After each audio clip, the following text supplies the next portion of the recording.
so what we want to do now is we showed you how to find a work on our website. And of course, you could find this one on our website based on the title or based on the artist. We looked at both kind of the basic search for art and artist and then the advanced collection search. What we want to show you now is a second online resource. And so let's see here. Let's pull it up. This is called the American Experience in the Classroom. And let me copy and paste the URL for you into the chat box. Everyone should be seeing our screen. Yes, right you now. should be seeing our screen that says the American Experience in the Classroom.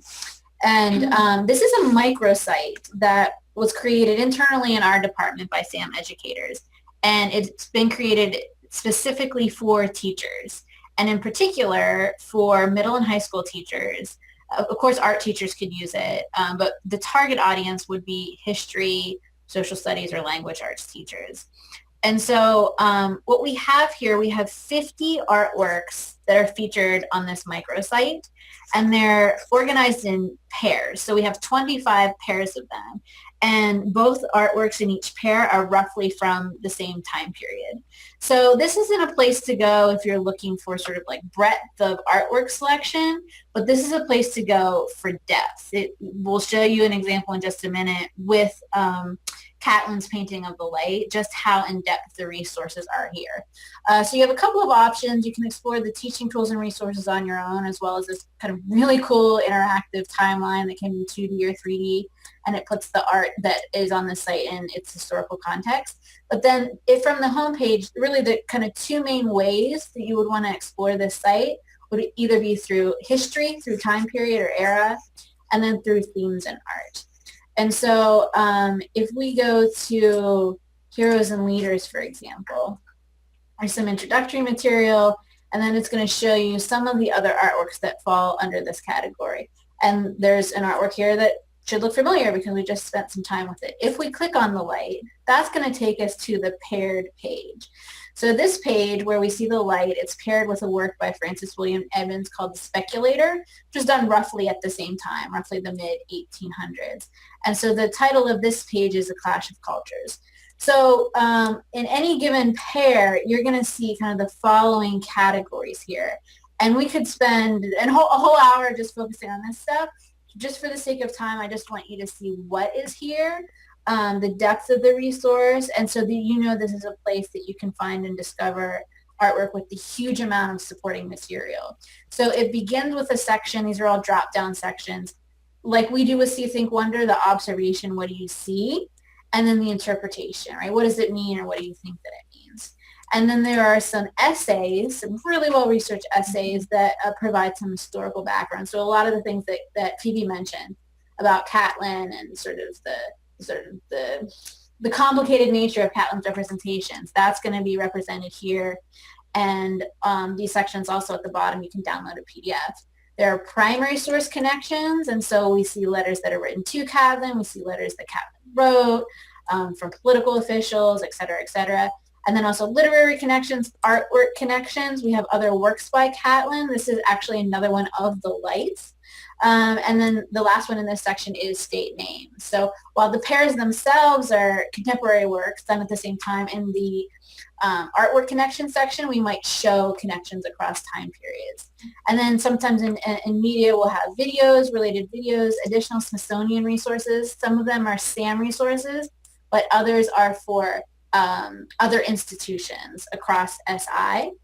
And then we have a glossary that defines a lot of these terms, and then links to standards. So on any given page in the American Experience website, you're going to have that depth of information. And we just wanted to point out that of these 50 artworks on American Experience, the light is one of them, and then there is one other artwork sort of that would fall under the topic or theme of Native Americans, and it's this one right here. Okay.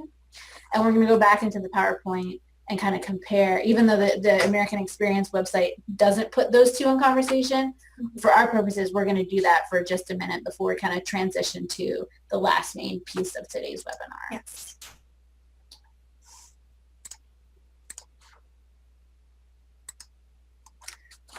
Right. So these are the two artworks that depict Native Americans that we found on the American Experience website. And again, these are both from the mid 1800s. And we just wanted you to take a look at both of these and sort of think for a minute about what messages are these artworks giving us. By white artists. Right. Both of these artworks are done by white artists, non-native, and just consider what messages are these artworks sending about Native Americans. If you just looked at these two, sort of what would you think about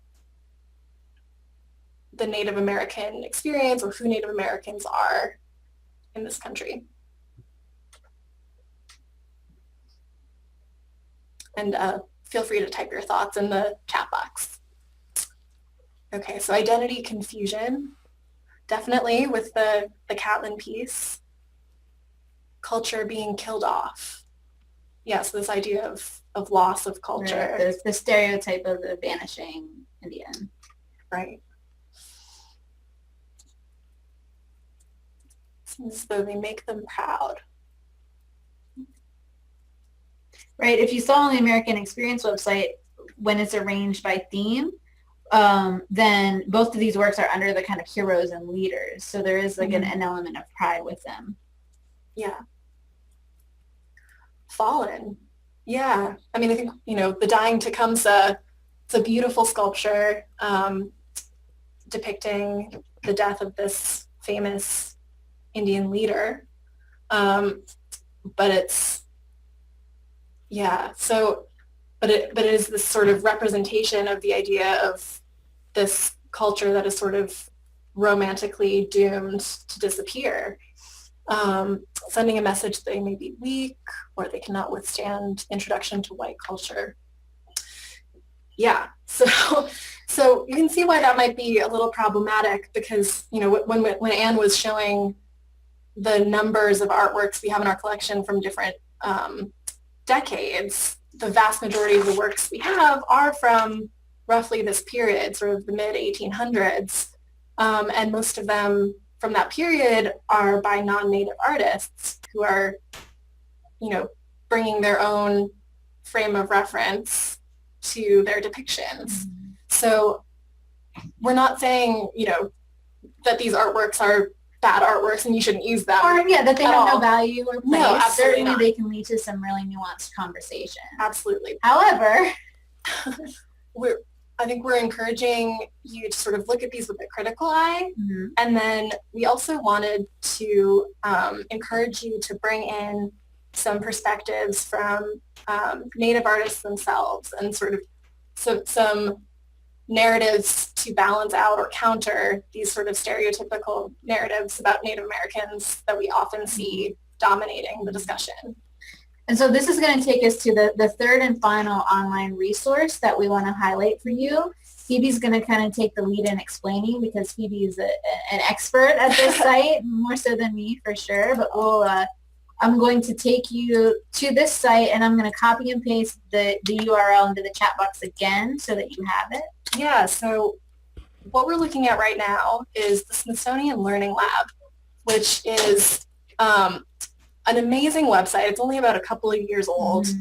And so the first two places we've taken you so far, Smithsonian American Art Museum's website and the American Experience in the Classroom, focused only on Sam's collection. The Learning Lab, however, draws from all of the Smithsonian Museum collections. Anything that's digitized is available on the Learning Lab. This is an interactive website, and sort of the three functions that you're seeing flashed across your screen here are discover, create, and share. So this is a place where you can discover Smithsonian resources, including artworks from our collection. It's a place where you can actually create your own personalized collections of artworks. You can also find collections that other educators have made, both Smithsonian staff educators and other teachers. And then you can share those collections either by publishing them on the website so that they're searchable, or by sending them to your students or colleagues. Right. And so we could spend a whole hour just talking about Learning Lab, showing you how to create an account and create a collection of your own. We just want to show you, as someone who hasn't even created an account, what it is that you can find there. Right. And then we encourage you to go back and create an account, explore more on your own. There are some tutorials here that can kind of help you go through the process of setting things up. So you don't need an account to search. You can see I'm not logged in here. So what we're going to do is just search Native Americans and see what comes up. And as you can imagine, it's a lot for the Smithsonian as a whole. So you can see we have 42,852 resources whose descriptions contain the words Native Americans. And we should point out that, there are, all of SAM artworks are in this, but also you're going to see other types of resources like videos, for example. And these are from a range of Smithsonian museums. So what we can do here, if you click on this button that says Refine Search, it allows you to sort of refine your search by the type of resource you're looking for. So maybe we just want images. And that won't necessarily just get us artworks. It might get us all types of images. Right, but it means a visual that's not moving, like a video. You could search for only things that are currently on exhibit at a museum, and then you can filter by specific museums. So maybe I just want resources from the Smithsonian American Art Museum. So then I'll update my search. Okay, so I'm down to 1,731 resources. So you can see we've got several artworks now. But then if you notice up here where it says resources, to the right of that, there's a tab that says Learning Lab Collections, 103. And this is really something that distinguishes Learning Lab from the other two resources, that you can both search, not just find search results like all of these different resources themselves, but you can see how others have kind of packaged them into a collection. And then if you create an account, you can create your own collection. Right. So I've clicked on where it says Learning Lab Collections. So these are all thematic collections of resources that other people have made public. So some of them are by Smithsonian staff. This one I made, and we're going to go to it in a second. But you can see all of the collections, or all of the users who have this little sunburst logo by their name. Those are Smithsonian staff. So we've got a few by Smithsonian staff, but this one here, it looks like that's a non-Smithsonian person. So it's probably a teacher or possibly even a student, anime fan. Yeah, so you can see sort of the variety of topics here and different types of users. So we're going to go into the collection that I made for this webinar. So you can see my name here. If you click on my name, you'll be taken to my profile where you can see all of the collections that I've made public. But within this collection, what you're seeing here are several resources. These are all from the Smithsonian American Art Museum, but I could also have resources from other museums included, arranged sort of in this grid. And when you can click on one of these, like here's the State Names painting we looked at earlier. And so you can see a nice big image of it. It allows you to actually zoom in pretty close, which is a nice tool. And then on the left-hand side here, there's a lot of sort of additional tools that you can do. So if you click on this this info tab, you get all of that sort of tombstone information and label information, context that you also saw on our website. You could also click on View Original Resource to go back out of my collection and to the main resource page for this artwork. I could favorite this image and then it will be added to my profile. I have a collection of, you can favorite images or collections or people. Yeah, so Christy says this could be great for students as they are researching and finding resources for their own projects. Absolutely. It's an amazing tool for students to become sort of digital curators because it involves a lot of like sifting through resources and selecting the best ones and organizing them. And you can also bring in your own resources into a collection that aren't from the Smithsonian. It allows you to upload images or documents or embed video. So there's all kinds of options for how to use this. Right. You could upload a Word document, a PowerPoint. You could upload a URL so that one of these squares would just be the URL to an external link somewhere. So it's a really good way to just, to collect, right? All of the documents, resources, artwork, whatever it is related to whatever it is you're researching or working on. And so this collection, as I mentioned, was built around the idea we wanted to sort of represent art by Native Americans and sort of challenge the stereotypical representations that we often see. So as you can see here, this collection, it's really diverse in terms of media. We have a lot of different types of objects from, pottery to painting to drawing to blanket to sculpture. Yay! Awesome! I'm glad, Taylor. Perfect. Yeah. So just sort of at a glance, this will show you sort of the diversity of what Native American art can be. I think we often think of it as sort of pottery and jewelry that you see sort of being sold to tourists, and it's so much more than that. This piece is a great example. I'm going to go into this piece called Edson's Flag by Marie Watt.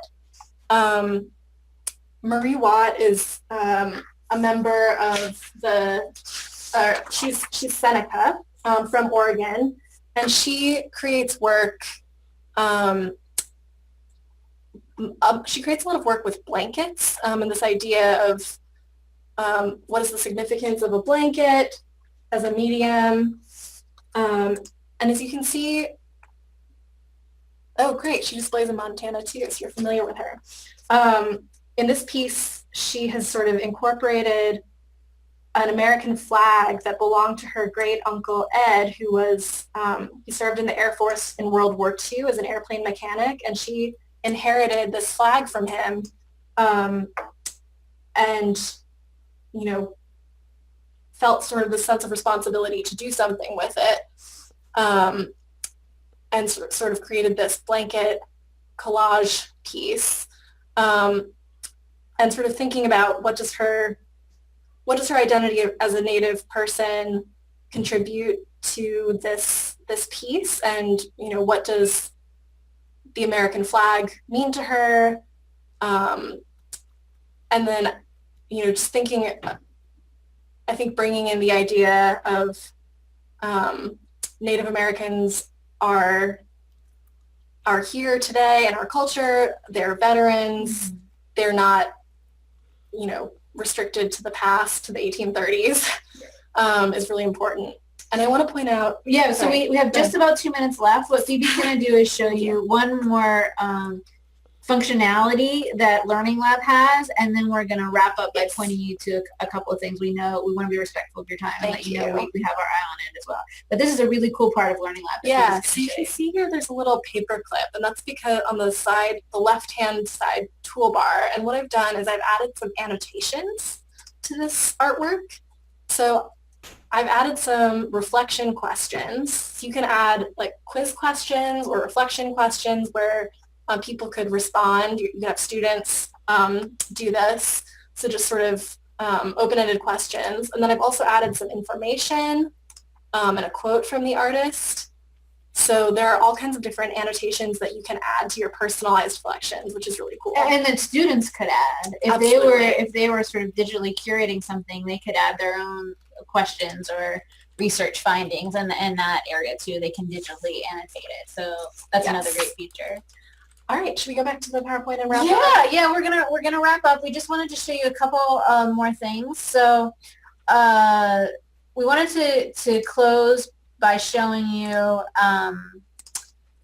pointing you in the direction of two resources that are not part of SAM. So, we talk a lot about how Phoebe and I just work with SAM's collection, and that is true, but we're also at SAM part of the Smithsonian family. And because of today's topic, we would be remiss if we didn't let you know of two really great resources that have been put together by our colleagues at the National Museum of the American Indian. And so one of them is a new exhibition. It's physically in the museum. It opened in January. They have a great online component to that exhibition. And then the other is an online tool called Native Knowledge 360. And so I'm going to quickly go out of the PowerPoint just to share the URLs with you so you can see them. And here is for the Americans exhibition, and what it does is it looks at kind of these four different ideas related to Native Americans. So Pocahontas, Thanksgiving, Trail of Tears, and the Battle of Little Bighorn, and it kind of complicates our understanding of those elements in a really great way. So again, we're not the creators of this information, we're users just like you, but we wanted you to know that it existed along with the Native Knowledge 360.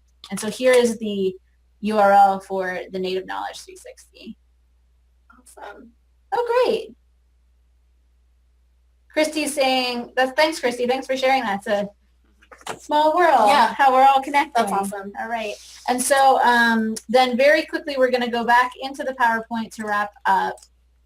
And just as a recap. Yeah, so this slide just sort of recaps the three websites we looked at for, places to find artwork to use in your classroom. And I think you'll have this slide to go back to. Christy will make this available. But sort of at a glance, what are these tools and what are the distinctions between them? And we just wanted to, in closing, note that we have one more webinar scheduled with you all for next month, for April. And so it will be April 16th, Monday, April 16th at the same time as today's webinar.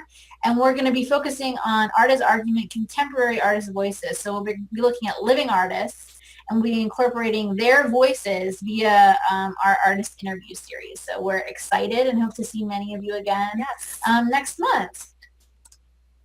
All right, so we are out of time. Thank you all so much for joining us today. And we hope to see you again next time in April. Yes, if you have any last questions for us, we'll hang on here for a minute. Otherwise, that's the end of our time together. And I know Christy will make the recording available to you all. She has our emails if you want to get in touch with us in some other way. And we really appreciate you taking the time today. So thank you so much for a great conversation. Thanks so much.